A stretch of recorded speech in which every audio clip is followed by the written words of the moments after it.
Vamos lá. Deixa eu ver este relato aqui. Ok. A menina do bar e o Juninho.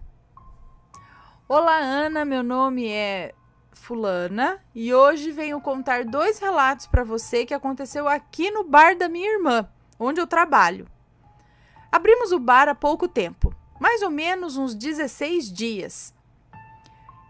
Desde então, ouvi os funcionários reclamarem de aparições constantes no local, mesmo durante o dia.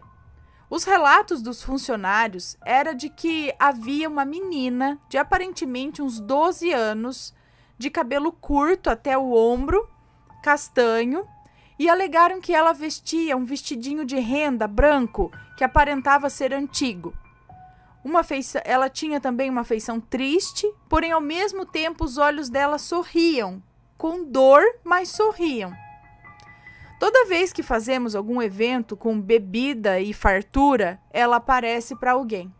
Até mesmo clientes já perguntaram se tinha alguma criança, com os mesmos detalhes que eu falei agora. Mesmo tendo sobrinhas e tal, elas não são nada parecidas com essa menina que eles descrevem. O passatempo dela é derrubar os quadros da parede e abrir as torneiras do banheiro, as quais só abrem se você girar a torneira. Além disso, ela se esconde nos armários e fica batendo as portas constantemente. Um amigo meu que trabalha aqui disse que a ouviu rir diversas vezes enquanto esses atos aconteciam. Não sabemos o que fazer. Já agradamos os herês, mas nada acontece. Então chegamos à conclusão de que realmente é uma alma perdida. Pensei até em dar um nome a ela, assim como fizeram no segundo relato que vou lhe contar. E agora vem o segundo relato, do Juninho. O Juninho é um encosto que veio junto com o nosso cozinheiro. Ai, gente do céu, não pro encosto que veio com o cozinheiro. O Juninho é um encosto que veio junto com o nosso cozinheiro. Um parceiro que havia sido demitido por conta do nosso cozinheiro, que vou chamar aqui de Jô. Bom, nosso cozinheiro, antes de trabalhar aqui, trabalhava em um outro bar de frente à minha casa. Juninho havia sido demitido da cozinha por problemas com o chefe. Logo entrou o Jô no lugar dele. Juninho ficou enfurecido, achando que era algo tramado pelo próprio Jô. Certo dia, Juninho foi cozinhar em um fogão industrial. A cozinha pegou fogo e ele acabou morrendo, queimado. Desde então, esse homem, alto e tatuado, é forte atração aqui na cozinha do bar. Por vingança, ele atrapalha o nosso cozinheiro de diversas formas, queimando a mão do Jô, derrubando as panelas, derrubando água quente. O Jô realmente não tem um dia de paz. E realmente não é Jô que derruba as coisas. Porque normalmente quando acontece, ele está ocupado com outras coisas. Parece que o Juninho realmente está com sede de vingança. Principalmente o queimando. A forma que ele morreu. Bom, esse é o relato. Ainda não fizemos nada a respeito desses 2 fantasminhas, camaradas que nos assombram. Se acaso algo a mais acontecer, eu volto a escrever para vocês. E é isso, acompanho o canal há muito, mas muito tempo. Sempre quis escrever um relato para você. Sou bruxo. Ah, é um moço. Então, tá. Sou bruxo e muita coisa sobrenatural já aconteceu comigo. Talvez um dia mande para vocês. Um beijo. Gente, então, seja a menina ou o rapaz aí que está obsediando o cozinheiro, não é interessante nem para eles ficarem por aí. Eles precisam seguir, se libertar disso. Então eu acho que teria que fazer oração, fazer algumas preces em prol deles, para que eles sigam, né? Não só para questão do lado de cá, né? Lógico, ele também tá tentando machucar o cozinheiro, no caso, né? A menina só tá por ali fazendo, mas não é legal, né? manter isso, ou acho que tem que fazer alguma coisinha para libertar isso. Ou fazer virar atração, né? Que nem nos Estados Unidos, muito a galera faz. Ah, o bar é assombrado? Bota ingresso, bota nos coisas lá e, ó, venha ver o bar assombrado. E faz marketing com isso e ganha dinheiro ainda. Às custas dos fantasmas.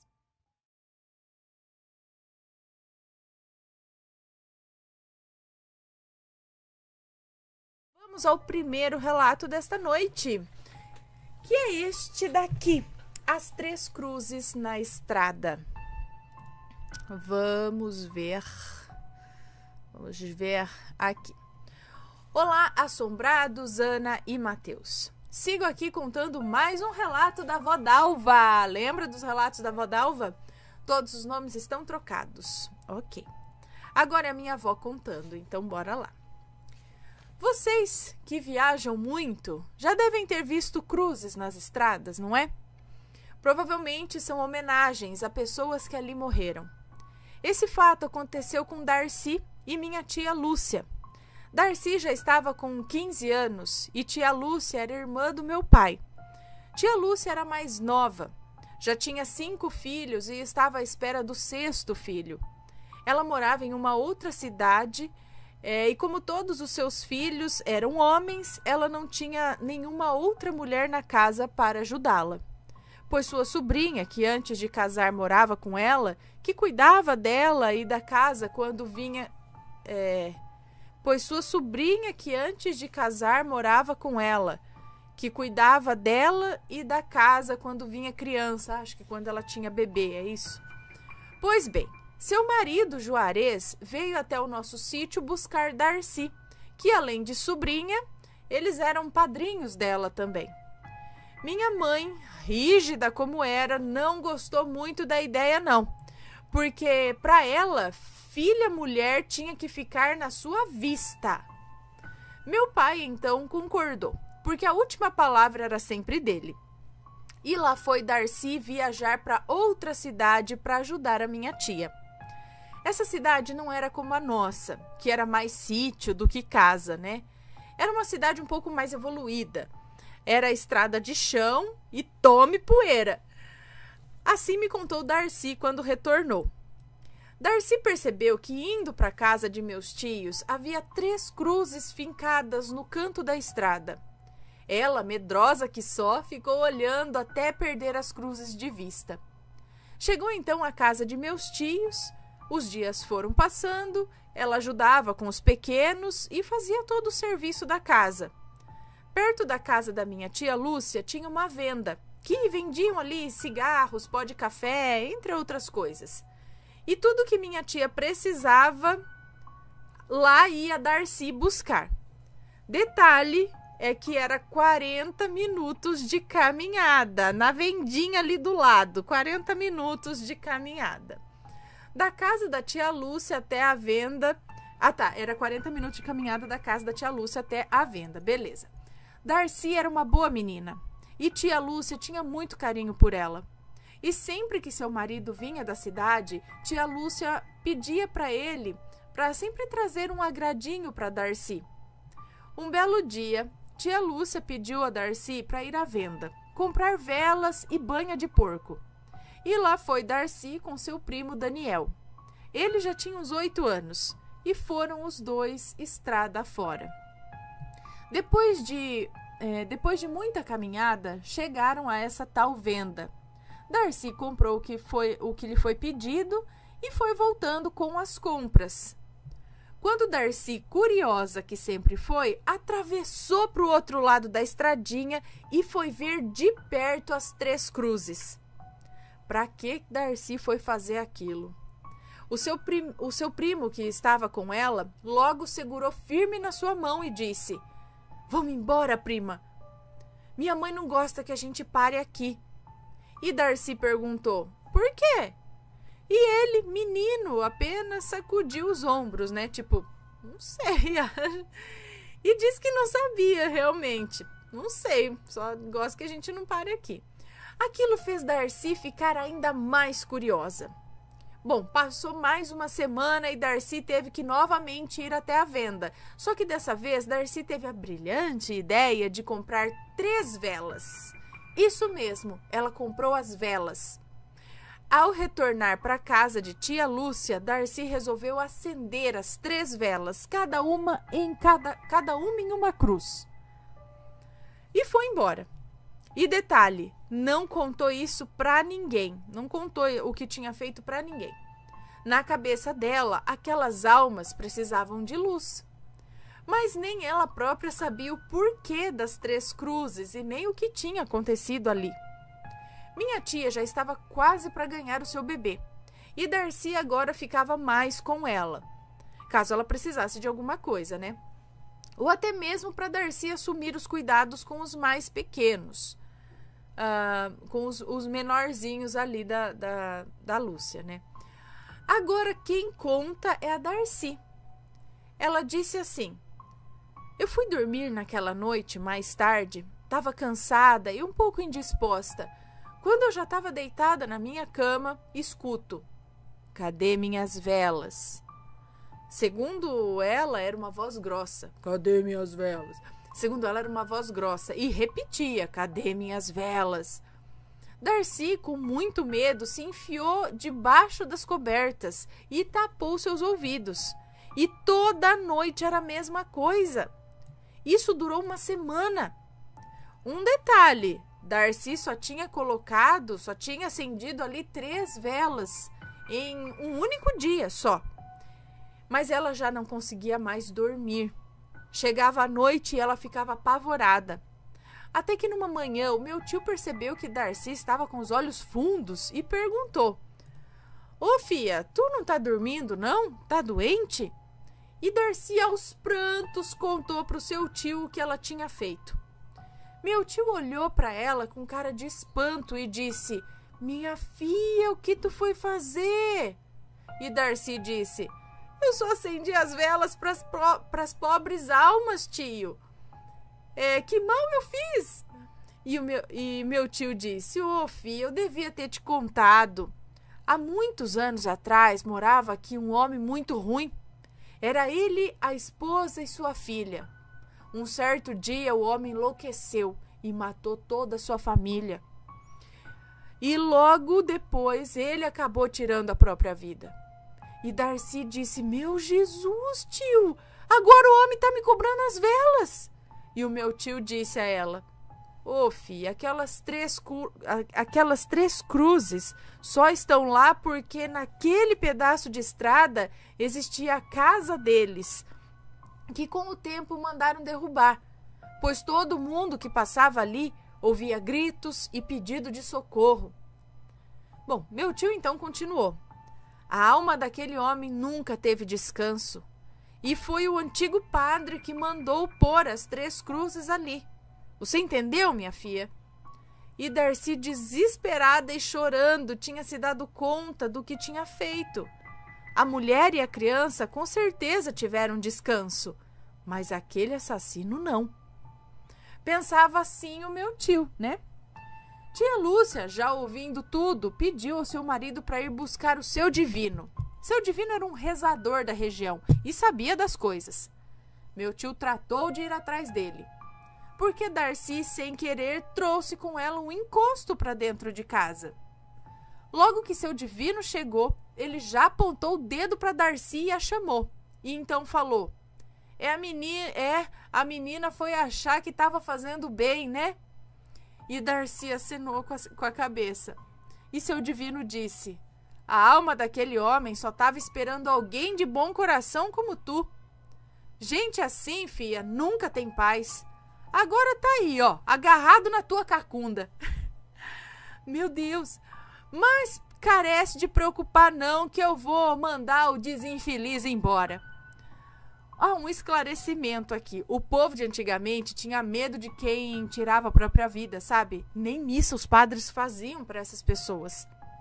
E o costume era ninguém mais tocar no assunto. E o seu divino, então, com toda a sua fé, começou a rezar o credo e a Ave Maria, e pedindo a Deus para livrar Darcy daquele espírito sem sossego. Assim que seu divino terminou as rezas, Todos eles sentiram um vento forte sair pela porta. E seu divino então disse: pronto, filha, você está livre agora. Pode dormir em paz. E seu divino finalizou: que isso sirva de aviso para os 6. Nem todo defunto merece vela. Ainda mais quem tem parte com o cão. E tudo depois se normalizou, graças a Deus. E tia Lúcia teve sua linda menina sem nenhum problema. E quanto a Darcy, mesmo depois de velha, ela nunca contou nem para os meus pais essa história. Só para mim mesma, que sempre fui sua confidente. Meus tios, já conhecendo minha mãe, nada contaram também. E fica a lição, né? Nem todo morto precisa de vela. Obrigada, Ana, por ler mais um relato. Que Deus abençoe vocês. Beijos. Beijos para você. Muito obrigada. A gente vai lá achando que tá ajudando e traz uns espíritos para casa ainda.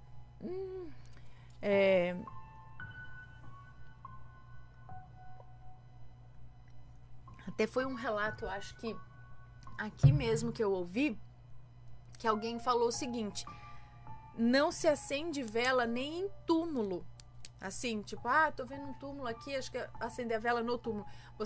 A vela para as almas tem que ser acesa no cruzeiro das almas, dentro do cemitério, lá no cruzeiro das almas, para as almas que precisarem. Tipo assim, se alguém precisar, tem uma vela aqui, tá? Não sei quem, mas quem for tá aqui. Não, pelo que eu entendi, não, talvez não tão direcionado, ou não em cada túmulo, sei lá, uma coisa assim. Porque lá que é o lugar, no cruzeiro, tem um velário também, não tem? Um negócio assim, eu lembro do cemitério lá em Laranjal que tinha um canto assim pra pôr vela, um monte de vela, que nem nas igrejas, sabe? Não sei. Quem souber melhor aí, diga aí. Deixa eu dar beijinho aqui no pessoal.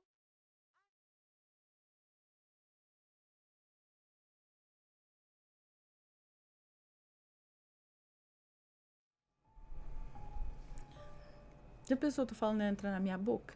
Mas vamos aqui, ó, para mais um relato. Tô falando que é maledito hoje aqui, ó. Eu nem sabia que existia um maledito na minha vida. Vamos lá.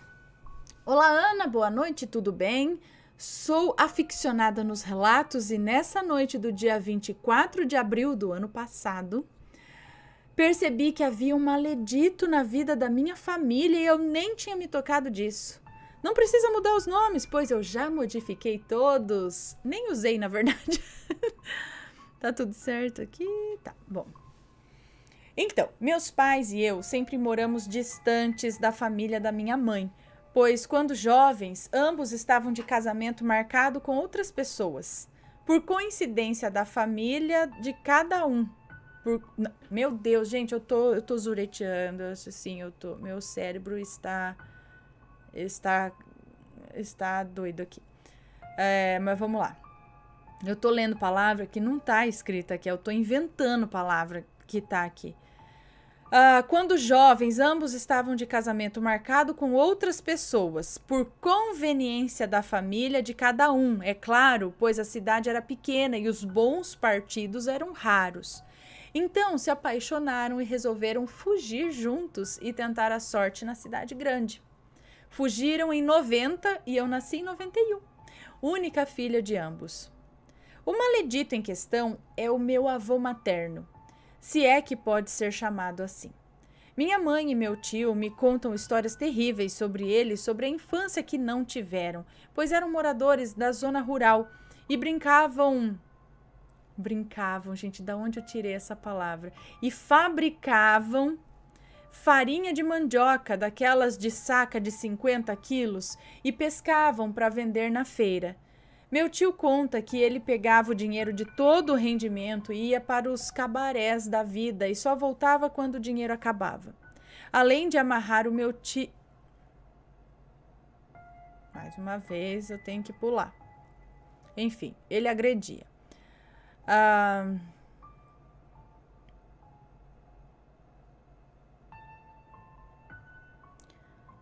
Ai, Deus, dai-me paciência para não desejar enforcar esses maleditos. Bom, proibia minha mãe de estudar e ainda dizia que ela não ia para a escola, enfim. E por aí vai, viu, Ana? São coisas tão escabrosas que a minha mãe e o meu tio até hoje sentem dificuldade em demonstrar afeto. Não julgo. Qualquer um ia ter dificuldade de demonstrar afeto a alguém que fez tudo isso. A história em questão começa da seguinte forma. Ainda morávamos na cidade que a princípio meus pais tinham fugido, tínhamos uma vida estável e estava cursando técnico e trabalhava meio período. Meus pais trabalhavam fixo de carteira assinada e ganhavam relativamente bem. Tínhamos uma vida confortável, não tínhamos luxo, mas nada nos faltava. Em meados de 2013, minha mãe recebe uma ligação do dito cujo. Não sabemos como foi que ele conseguiu o número dela, mas foi aí que a saga começou. Ele disse para minha mãe que os filhos dele, do novo casamento,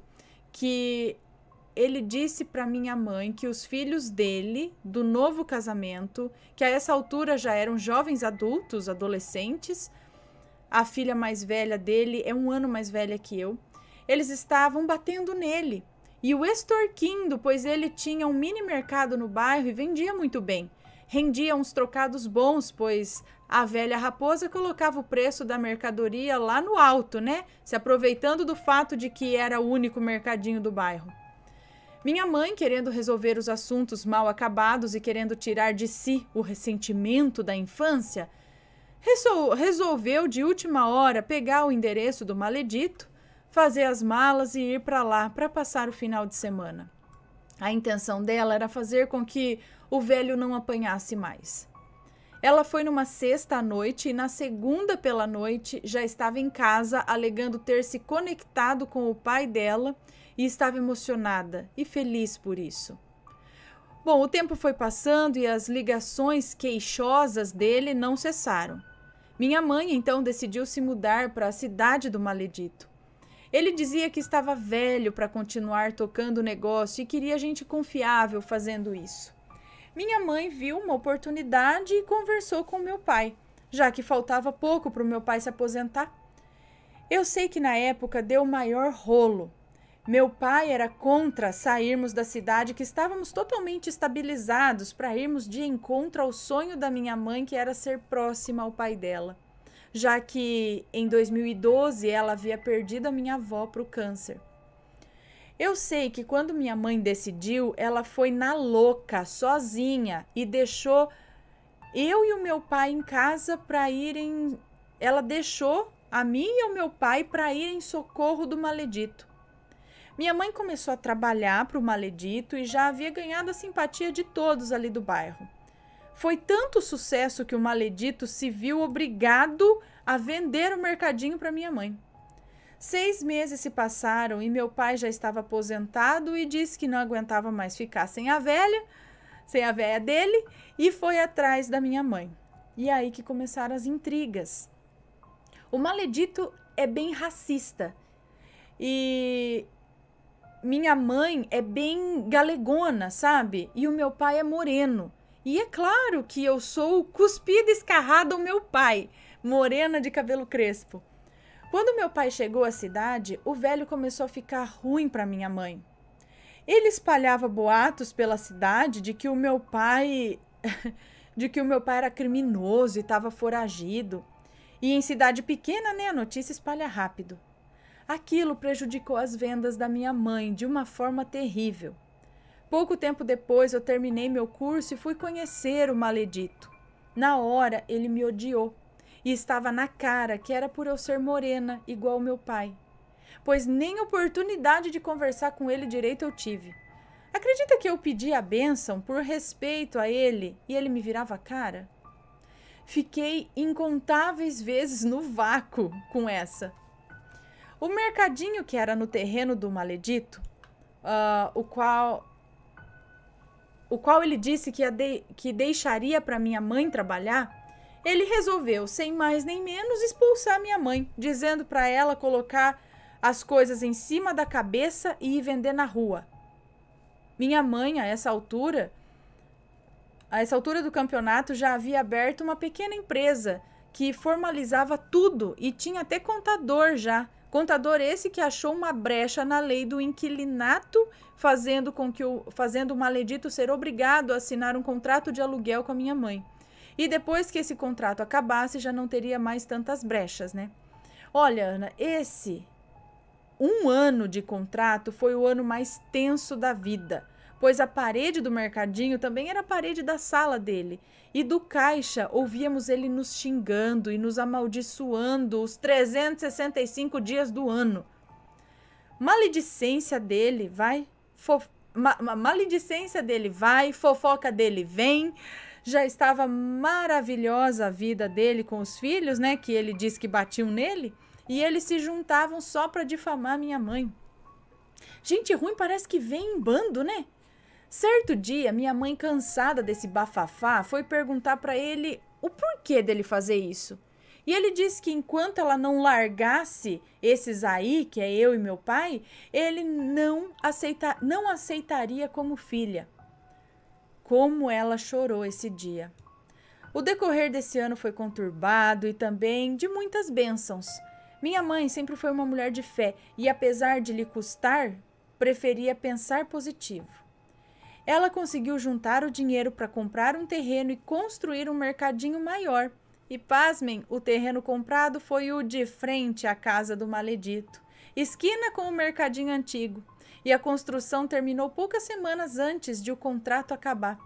Tivemos que mudar as coisas às pressas, pois ele disse que o contrato vencido, com o contrato vencido, ele iria chamar a polícia para nos expulsar de lá. E minha mãe, a essa altura, cansada de discutir, pensou que mudando ela teria paz.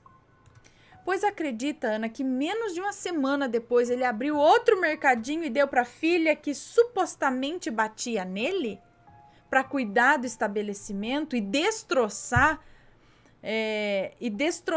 a minha mãe nas vendas do mercadinho? Dizia para todos ouvirem em alto e bom tom que queria nos ver comendo na tábua igual papagaio e que pagaria alguém para dar cabo do meu pai. Começou a concorrência desleal, mas isso minha mãe tirou de letra. A única coisa que tínhamos medo era que ele cumprisse a promessa de acabar com meu pai. Eu até hoje não entendo esse ódio dele por mim e pelo meu pai, já que não tivemos nenhum tipo de relacionamento, nunca com o avô, né, com ele, nunca trocamos mais do que 2 palavras, justamente por ele não querer isso. Eu sei que um dia ele cumpriu a promessa e tentou contratar alguém para acabar com meu pai. Esse cara em questão era um cara ainda que gostava de conversar com meu pai, que já havia desmentido tudo. E como meu pai é bastante comunicativo, logo ganhou a simpatia do pessoal. Então, o rapaz em questão avisou meu pai do acontecido e disse que se ele chamasse outro, ele não teria tanta sorte. O cara que o avô contratou para dar cabo da vida do pai dela virou amigo, gostou do cara. Falou, não vou acabar com você não. Mas se fosse outro, podia, hein? Ufa! Bom, desde esse dia ficamos com medo. Minha mãe vendeu tudo e alugou os imóveis. Ela já havia conseguido construir uma casa em um outro terreno e mudamos de cidade por medo do maledito. Foram tantas coisas que ele fez que sairia uma saga maior do que Game of Thrones aqui. Hoje os meus pais vivem da renda dos terrenos e da aposentadoria do meu pai. Estão tranquilos até na nova cidade. A última notícia que soubemos do maledito foi que ele está preso porque também queria dar cabo da vida de um outro rapaz que roubou uma caixa de cigarros dele. Ainda pediu pro... Nossa, enfim. Encontraram lá na casa... Gente do céu, mais um que se eu falar tudo vai pra proibidão. Bom, os outros filhos dele pediram ajuda pro meu tio para tirarem ele da cadeia. Meu tio até tentou contratar um advogado. A primeira ilha de defesa era alegar insanidade. Aí tudo fica louco, né? Mas o psiquiatra disse que ele só é mau caráter mesmo, não tem nada de doido, não. Além dos milhares de processos que ele carrega nas costas por ameaça, por bater na mulher, agora a ex, né? Por ameaças, injúrias. Eu não vou negar que eu tive o meu dedinho ali também numa denúncia, tá? Com ordem de restrição para manter ele bem longe da nossa família. A justiça alega que ele é um perigo para a sociedade e, sinceramente, eu espero que ele fique por muito e muito e muito tempo na cadeia. Ele já fez mal para tanta gente que a única coisa que consigo sentir por ele é medo e estranheza. Só agradeço muito por minha mãe e meu tio serem os frutos que caíram bem distantes da árvore. Muito obrigada por ter lido e desculpa o relato ter ficado tão grande. E olha que eu omiti bastante coisa que essa cria de Satã aprontou. Mas como a gente não escolhe família, né? Um beijo para você, muito obrigada pela sua história. Ai, gente, então, aí depois que alegar que é louco, né? Maleditos.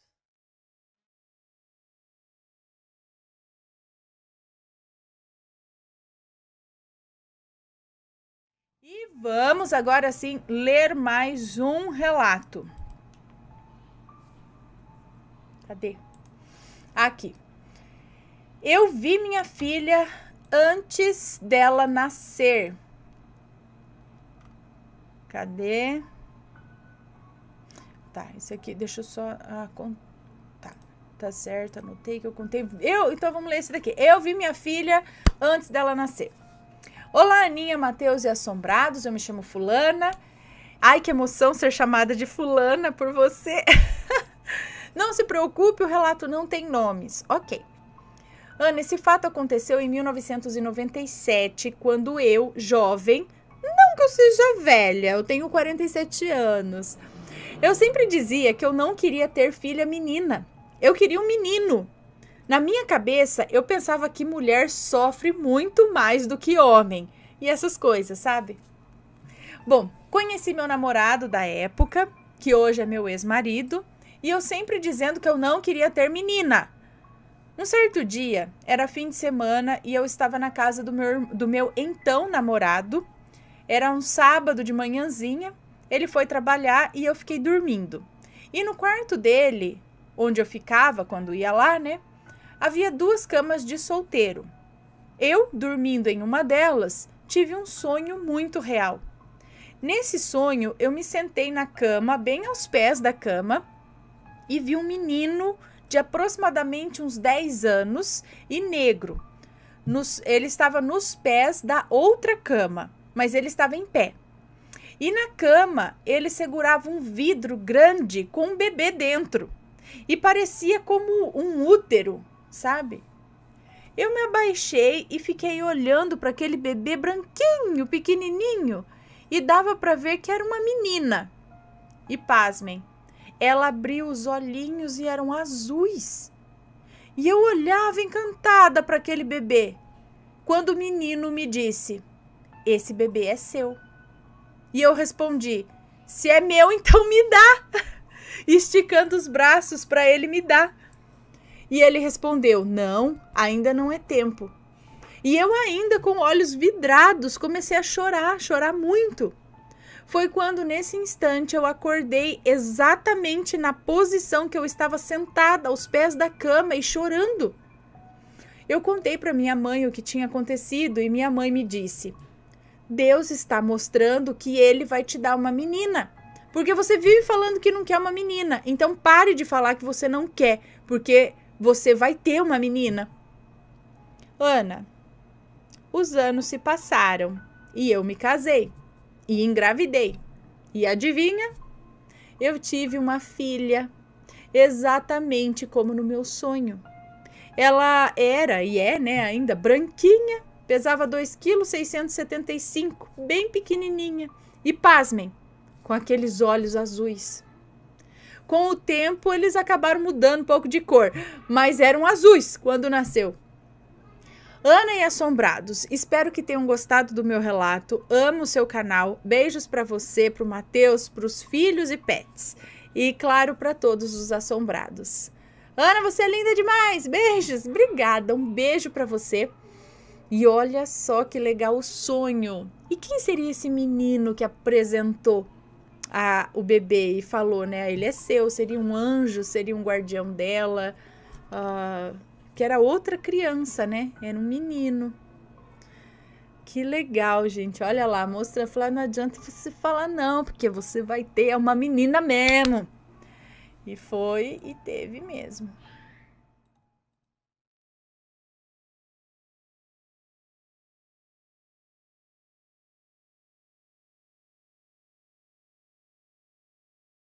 Vamos então a mais um relato.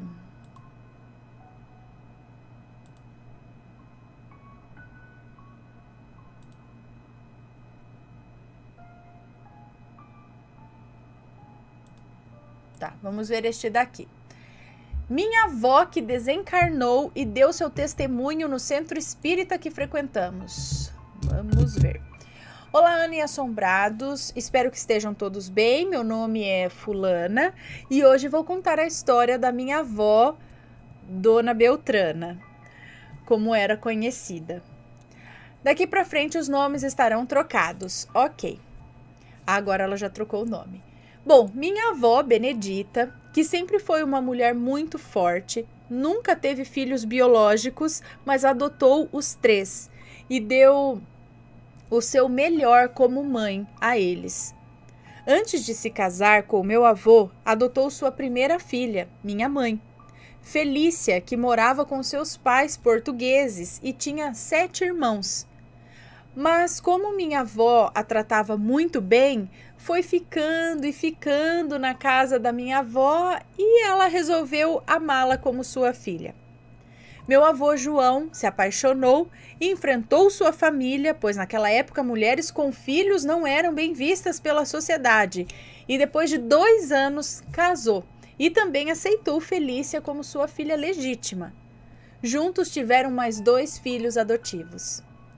João e Benedita sempre foram muito felizes, passeavam e amavam viajar.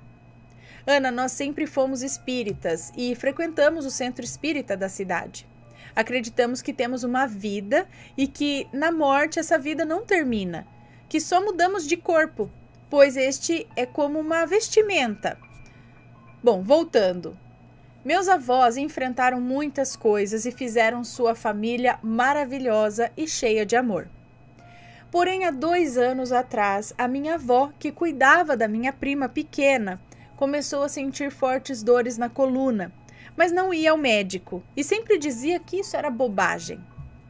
Minha mãe Felícia decidiu por ela mesma marcar um médico e levar a minha avó, que foi apenas para não desapontar minha mãe. Esse médico decidiu que era necessário fazer uma bateria de exames. E lá fomos nós. Exame de sangue, ressonância e vários outros. Por fim, descobriu-se uma massa. E sim, já sabíamos. Era um tumor. Só faltava saber se era maligno ou não. Mas ele era grande. Todos nós ficamos com medo porque minha avó era matriarca e cuidadora e dona de tudo. Sempre nos fazia sorrir com seu humor irônico e era muito brava também, mas tinha muito amor naquele coração. Resumindo, o tumor no fígado era maligno e minha avó viveu 2 anos dos 3 meses que o médico falou que ela iria ficar viva. Lutou e, infelizmente, faleceu em fevereiro, dia 25.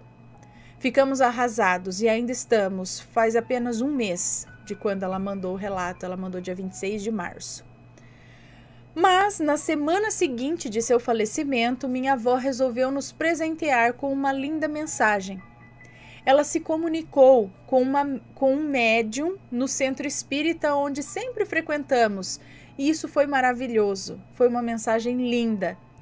Disse que sofreu muito nos últimos dias, pois ficou internada durante 13 dias e desencarnou. E como ela sempre dizia para nós, eu não quero que vocês de minha família sofram, eu quero vê-los sorrindo e alegres. E é com essa linda mensagem de minha avó que me lembro e que me sinto mais em paz. Saber que ela está olhando por nós onde estiver e que está com seus parentes amados que já se foram. Ela, minha avó, sempre chamava nomes de parentes, mas todos que já haviam morrido. Por isso acreditamos que quando ela estava em seu leito de morte, ela os via. Eles estavam ali para levá-la para a luz. E é isso, Ana. Muito obrigada por ler o meu relato. Amo assistir e ver os relatos. Um beijo a todos vocês e desculpe pelo relato ter sido tão grande. Imagina, foi pequeno. Achei que precisava honrar a memória de Dona Benedita. Um beijo para você, muito obrigada. E olha só, né? Ela tinha uma boa consciência, né, das coisas e talvez do pós-morte, né? E sim, eu já ouvi isso de que quando a pessoa está próxima, né, da morte, ela pode ver as pessoas que já se foram, os queridos, eles já começam a estar ali em volta para Roliça, para levar mesmo a pessoa.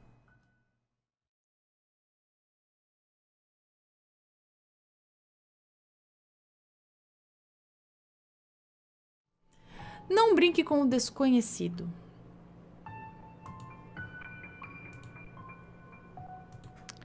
Oi, Ana, obrigada por ter lido o meu relato. Quase infarto de tanta felicidade. Aqui vai mais um relato. Leia tranquila, não tem nomes, ok? Estava naquela fase de curiosa, sabe? Estava naquela fase de curiosa sobre o sobrenatural. Adolescente, querendo tentar um contato com os espíritos, e me apresentaram a brincadeira do compasso. Eu fiquei enlouquecida, eu quis fazer de qualquer jeito. Chamei meus colegas, mas nenhum quis se aventurar. Lá vai a adolescente aqui fazer essas brincadeiras. Sozinha, peguei papel, caneta, vela, compasso, e iniciei a tentativa de comunicação com os espíritos. Rezei, invocando todas as almas possíveis para que se comunicassem naquele momento comigo, e nada. Continuei por semanas fazendo essa brincadeira e nada de sobrenatural aconteceu. Certa noite, irritada e frustrada por nada acontecer, juntei todas aquelas coisas e joguei fora, blasfemando um monte de palavrões, e fui me deitar. Acordei com uma vontade enorme de ir ao banheiro. E nessa casa o banheiro ficava lá fora, na área. Coisa de fazenda. Em todas as fazendas que morei, para ajudar, o banheiro era para fora. Fui ao banheiro normalmente. Quando voltei, fechando a porta e indo em direção ao meu quarto, que ficava no final do corredor, senti uma corrente de ar gelado. Senti uma corrente de ar gelar o ambiente. Paralisei. Eu não conseguia me mexer de jeito nenhum. O medo já tomou conta de mim. Um frio percorria o meu corpo todo. Quando sinto uma pessoa se aproximar das minhas costas. Sinto sua respiração nos meus ouvidos. E ali parada, sem conseguir me mexer, sem conseguir gritar, as lágrimas rolando em meu rosto, uma mão gelada de repente é colocada sobre o meu ombro e ouço claramente a pergunta: chamou? O que você quer? Ana, pensa no medo, no pavor. Eu sabia que aquilo que estava ali tinha vindo porque eu chamei. Eu comecei a rezar, pedi para Deus, para Nossa Senhora me livrar daquilo. Eu não me mexia. Por mais que eu tentasse, o meu corpo não respondia. Seja lá o que fosse, aquele ser me mantinha paralisada ali. Então, mentalmente, comecei a pedir desculpas por ter perturbado aquela alma, ou ser, sei lá, que estava ali. E devagar eu consegui me mexer. E assim que vi que o meu corpo respondia aos comandos, saí correndo para o meu quarto, desesperada, gritando. A minha mãe, meu pai, meu irmão, acordei a casa toda. Foi uma noite que nunca vou esquecer. Foi assim que aprendi a respeitar o sobrenatural e nunca mais cheguei perto de um compasso. Obrigada pela atenção, Ana, Matheus, beijos e que venham 3 milhões de assombrados. Opa, amém, que vem, que vem, que vem. Um beijo, muito obrigada. Ah, já tá anotado esse aqui, né?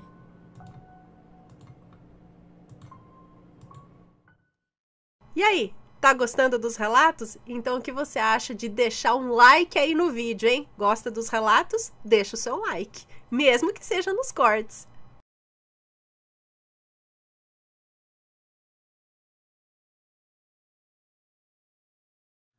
Vamos para mais um relato. Não foi só um sonho.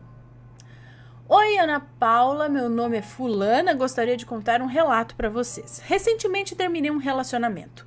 De tão chateada que eu fiquei, passou pela minha cabeça que eu queria fazer algo para fazer a pessoa sofrer. Afinal, ele foi muito desleal comigo. Por um instante me veio um pacto na mente. Sabe aquele pensamento que vem do nada? Então, passou pela minha cabeça. Porém, eu jamais teria coragem de fazer isso. Então, quando pensei nisso, logo falei: só Deus merece a minha alma. Pois bem, algo havia soprado aquilo no meu ouvido. Agora são 1h53 da madrugada e vou relatar o que me aconteceu. Pois bem, agora, exatamente 2 dias depois do pensamento ruim, fui dormir cedo. Quando tô chateada, eu gosto de ficar no meu quarto. Acabei pegando no sono, era umas 7 da noite. E assim começou a tortura. Sonhei que estava em um lugar estranho e apareceu um homem. Ele veio até mim, ele estava com umas folhas na mão, me deu e pediu para eu assinar. Quando peguei para ler, era um contrato, para eu fazer o pacto. Olhei para o rosto do homem, joguei os papéis nele e disse: eu não vou vender a minha alma para vocês, só Deus vai ter. Assim o homem me encarou e foi embora. Passados uns minutos apareceu outro homem. Ele dizia que eu fiz o certo e que ele era o próprio Deus. Era um senhor branquinho. Eu fiquei com medo de ser os que queriam a minha alma disfarçados. Porém, pedi... Porém, mesmo assim, ajoelhei e pedi várias vezes perdão por ter pensado aquilo. Finalmente acordei e fiquei com aquilo na cabeça. Afinal, temos que concordar, né? Foi um sonho bem estranho. Pensei tanto e fiquei com medo. Estou sozinha em casa. Voltei a dormir outra vez e você acredita que eu voltei para o mesmo sonho? Porém, era diferente. Estava no meu quarto e apareceu um homem bonito. Ele era... Disse que iria ser meu namorado. Tivemos relações, foi prazeroso, intenso, porém do nada lhe apareceram chifres. Não pensei 2 vezes e corri para fora da cama, desesperada, e ele correu e entrou debaixo da cama. Rapidamente no sonho eu peguei um óleo ungido que estava em cima da minha sapateira e comecei a ungir tudo. Passei o óleo até ao redor dos pés da cama toda para ele ir embora. Fui ungir os outros cômodos da sala e lá estava o homem no meu sofá. Desesperado, eu derramei o óleo na minha mão e pulei em cima dele falando para ele ir embora. Foi tão real que as minhas unhas entraram em seu peito. Percebi ali que algo acontecia. Ele estava sofrendo com aquilo. De repente, ele virou...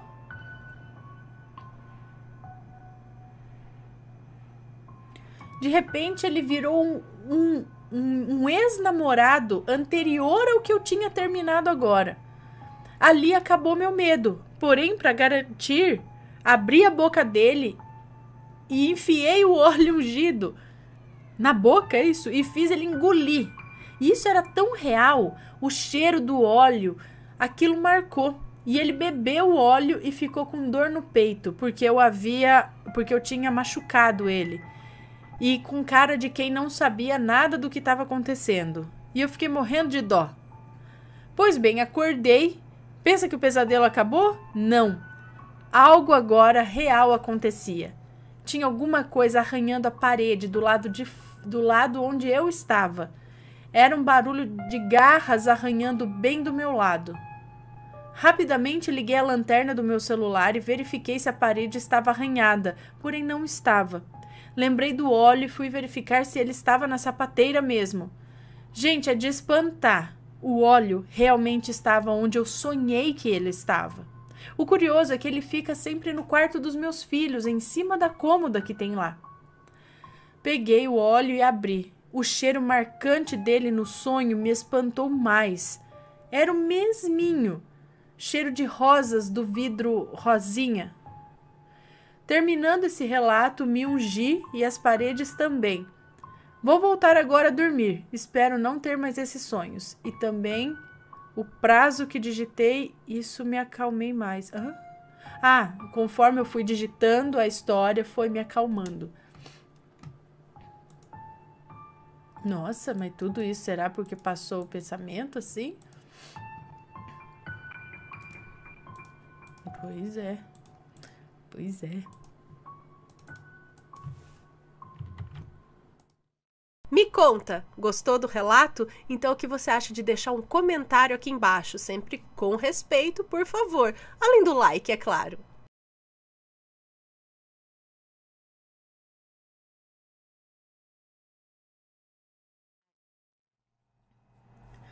O lobisomem debaixo da mesa. Vamos lá, para quem gosta de lobisomem, hein? Olá, Ana e assombrados. Hoje eu vim contar um relato da minha avó. Os nomes já estão trocados. Obrigada. Bom, o nome da minha avó é Marialda. Hoje em dia ela tem 86 anos e é uma verdadeira guerreira. Viveu muitas coisas em sua vida. Bom, vou contar um relato como se fosse minha avó, tá? Para que fique mais fácil. Ok. Então agora é a avó dele contando. Quando minha mãe morreu, minha irmã Nica cuidava de mim e era mais velha, e que me criou como uma mãe. E um dia o meu pai, Máximo, havia falado para Nica olhar se eu já tinha dormido, pois eu ainda era um bebê. E isso se passava no inverno em meados de 1940. E onde eu morava era extremamente frio no inverno. Chegava a fazer temperaturas muito baixas. E ainda nessa época os cômodos eram separados. E quando a Nica passou pela sala para ir para o quarto, debaixo de uma mesa havia um animal muito bizarro, muito estranho. Era um animal enorme que ficava gradativamente maior. Então ela voltou correndo para a cozinha para avisar o pai dela. Desacreditando no que ela dizia, ele foi de mãos vazias até a sala e quando viu de cara já soube o que era aquilo. Bom, meu pai Máximo era uma pessoa de muita coragem e que sabia lidar com essas coisas. Então ele soube o que fazer. Pegou uma faca de aço, foi até a sala e na própria boca fez uma cruz sem se cortar, somente fazendo o sinal assim de cruz. Ele dizia que isso espantava lobisomem. Depois de fazer esse sinal, o animal correu para fora do cômodo em direção à porteira. E nisso o animal ia diminuindo de tamanho. E depois de um tempo, ele tirou os 2 braços do chão, que já havia se... Depois disso ele tirou os 2 braços, ou as 2 patas dianteiras, ou os 2 braços do chão, que já estavam se transformando em braços humanos. E aí, gradativamente, ele se transformou em homem e saiu andando normalmente, já longe de lá. E já estava longe de lá. Então minha irmã foi ver se estava tudo bem comigo, até porque a distância da sala até o quarto era mínima. E estava sim tudo bem. Por sinal, eu já estava até dormindo e bem tranquila. Depois a Nica voltou para a cozinha e quando chegou lá foi que meu pai explicou que aquele era o 7º filho de uma moça que morava ali perto, Por isso ele se transformava em lobisomem. Ah, de boa. É o filho da fulana ali. Vira lobisomem mesmo de vez em quando. A gente tira assim, ele daqui.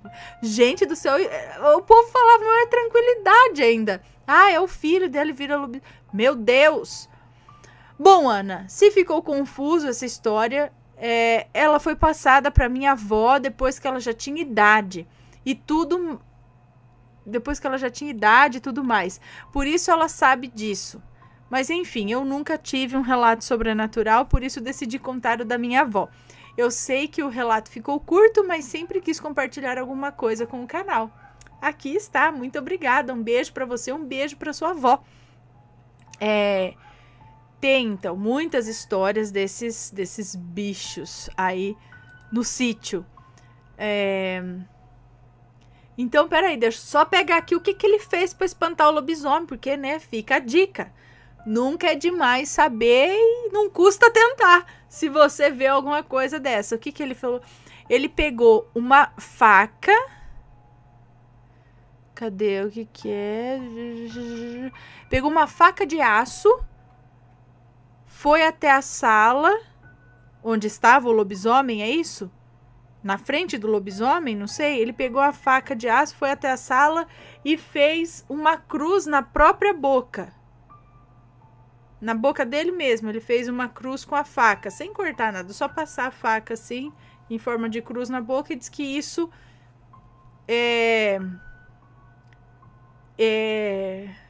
isso espantava o lobisomem. E realmente depois disso, o lobisomem saiu correndo, se destransformou lá na frente.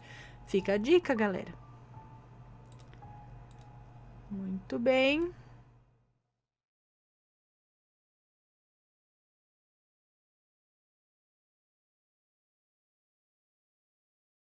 Relato homenagem. Vamos lá. Boa tarde, boa noite, Ana, tudo bem? Tudo certo? O título é Relato Homenagem. Adoro o canal todo. Seus relatos, notícias e jornais do Matheus, Perrampira e Pets. É tudo mega bom. Parabéns. Muito obrigada. Já enviei alguns relatos, mas compreendo que você deve receber N relatos por dia. Esse relato aqui é meu. Foi uma experiência assombrada que vivi. Nomes já estão trocados, ok? Ok, muito obrigada. Eu e minha filha morávamos numa casa, onde havia outras casas no mesmo quintal. Um lugar agradável, com ótimos vizinhos. O proprietário, que vou chamar aqui de senhor Ari, um senhor de 80 anos e de um coração gigante, era muito querido por nós, inquilinos, como por todos da região também. Um homem íntegro, católico praticante dentro e fora da igreja. Sempre muito prestativo, ele ajudava todo mundo, Ana, sem exceção. De pessoas a animaizinhos abandonados e famintos. A mim, particularmente, ajudou cuidando da minha filha, que tinha por ele um carinho de neta. Ele gostava muito dela também. E eu, um carinho e eterna gratidão de mãe. Bem, ele tinha alguns problemas de saúde que por teimosia não tratava como deveria. E então ele adoeceu e precisou ser internado. Todos os imóveis ali, 4 casas, foram construídas por ele. Ele alugava esses imóveis por valores simbólicos, se comparados aos de outros imóveis. E qualquer reparo que precisássemos, ele fazia sem cobrar nada. O quintal sem ele não era o mesmo. Nós, os inquilinos, fizemos até vigília de oração em intenção a ele. Em determinada noite eu acordei com barulho de passos no quintal. Eram os passos dele, eu tenho certeza. Nem vi que horas eram, só me ajeitei na cama para voltar a dormir, contente por ele ter voltado. Nisso escuto o portãozinho da casa onde eu morava se abrir. E me levantei, já esperando pela batida na porta. E nada de batida. Só então que olhei no relógio, era 2h10 da manhã. Como eu durmo cedo, tipo 9 da noite, eu tô dormindo, porque eu acordo bem cedo também, acordo às 5 da manhã, Achei que deveria ser umas 11 ou meia-noite, no máximo, mas era de madrugada já. E eu sabia que ele não bateria à porta de ninguém às 2 da manhã. Também não escutei ninguém voltar e fechar o portão. Conclusão, não dormi mais, com uma sensação estranha que me tirou o sono. Fui trabalhar no dia seguinte, tonta de sono. Nesse mesmo dia, teria reunião escolar e cheguei cedo na escola. A supervisora de alunos então me contou que a minha filha havia chorado na sala de aula e não sabia dizer por quê. Na volta para casa, eu perguntei para ela e ela afirmou que não sabia por que começou a chorar. Disse que sentiu tristeza e uma vontade incontrolável de chorar. Ao chegarmos em casa, soubemos que o senhor Ari havia falecido às 2 da manhã. O quintal todo estava inconsolável. Ana, nunca vi tanta gente num velório e numa missa de 7º dia. Ele era realmente uma pessoa especial e muito, muito querida. Acredito sim que ele foi se despedir do quintal e que a minha filha sentiu a triste energia da partida. Eu não comentei com ela sobre os passos, por isso nem sugestionada ela estava. Os demais inquilinos também tiveram sensações naquela noite. A dona Nica chegou a sonhar com ele dando tchau no portão. Disse que ele estava bem arrumado, de terno bege e bem contente. Esse relato é mais uma homenagem a esse homem ímpar de caráter reto e coração que era só generosidade. Obrigada. Que bom, né, que tem pessoas assim também. A gente às vezes esquece que tem pessoa boa no mundo, né? Porque é tanta ruindade que a gente vê. E tem gente boa. Talvez se a gente desse mais ibope para as coisas boas do que para as coisas ruins, né?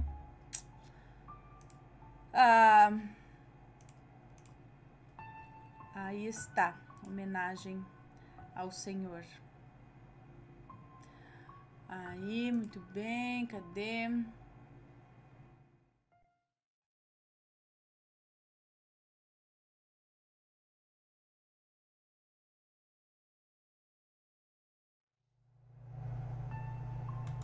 Tá, vamos ver esse aqui, ó. Tá olhando a gente. É o nome do relato. Tá olhando a gente. Olá, Ana. Sou a moça... Bom, não sei se eu... Bom, não tive a oportunidade de ver se você leu, mas de qualquer forma estou aqui para contar um outro relato. Escutando uns relatos recentes aí do canal, me deparei com o de uma moça que contava de um olho enorme na parede que ela viu quando criança. No momento em que eu ouvi esse relato, lembrei de uma situação igual que eu vivi também quando criança. Quando eu tinha 8 anos, passava a maior parte do dia sozinha, já que a minha mãe trabalhava fora. Em um dos dias em que me arrumava para ir para a escola, acabei me atrasando ao fazer as atividades e como à 1 da tarde em ponto tinha que estar no estacionamento para o transporte me buscar, desci o elevador descalça e penteando o cabelo. Ao chegar no estacionamento, sentei no chão para calçar o tênis e esperar a van entrar no condomínio junto com outras 2 irmãs, filhas da motorista, junto com outras 2 meninas que eram irmãs, filhas da motorista do transporte, que também esperavam, mas estavam jogando peão. Quando terminei de amarrar o primeiro cadarço, levantei a cabeça por algum motivo e na parede, ali, na minha frente, estava ele. Um olho enorme. Também tinha pálpebras, cílios, tudo que um olho normal tem. Ele olhava fixamente para mim e para as 2 meninas ao meu lado. Mas quando olhei diretamente para ele, mudou o olhar de direção. Até hoje eu não consigo dizer a cor dele, mas lembro que não era um olho claro. Eu não consigo chutar dimensões, mas era facilmente do tamanho e da altura de um ônibus. Ao olhar para aquilo, eu fiquei estática e só consegui dar uma cutucada na menina que estava do meu lado e apontar. Tá olhando a gente! As garotas do meu lado também viram e incrivelmente não ficaram com medo, porque de primeira acharam que era um bicho e até então o olho realmente não dava medo, parecia sereno. Apesar disso, uma delas disse para jogarmos uma pedra no olho. E eu, mesmo começando a ficar assustada, levantei, peguei uma pedra e me coloquei junto com as outras duas meninas para jogar nele, que a essa altura já começava a piscar descontroladamente e dar voltas que escondiam a pupila e a íris, como se estivesse tendo uma convulsão.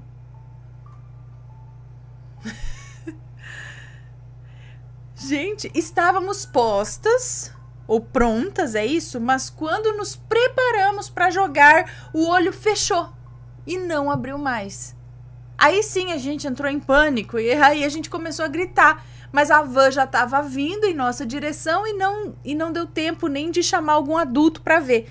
Porque até então, isso não tinha passado pela nossa cabeça. Isso tudo aconteceu assim num intervalo de 4 ou 5 minutos no máximo. E como já estávamos um pouco atrasadas, entramos na van esbaforidas, mas sem comentar com ninguém. Passei a tarde toda pensando nisso e tive um pesadelo naquela noite ainda. Ademais, nada fora do comum aconteceu. As outras meninas que também viram acabaram deixando de ter birra comigo, pois na época achamos que nós éramos tipo um grupo de escolhidas. E nos tornamos amigas, o que somos até hoje, aliás.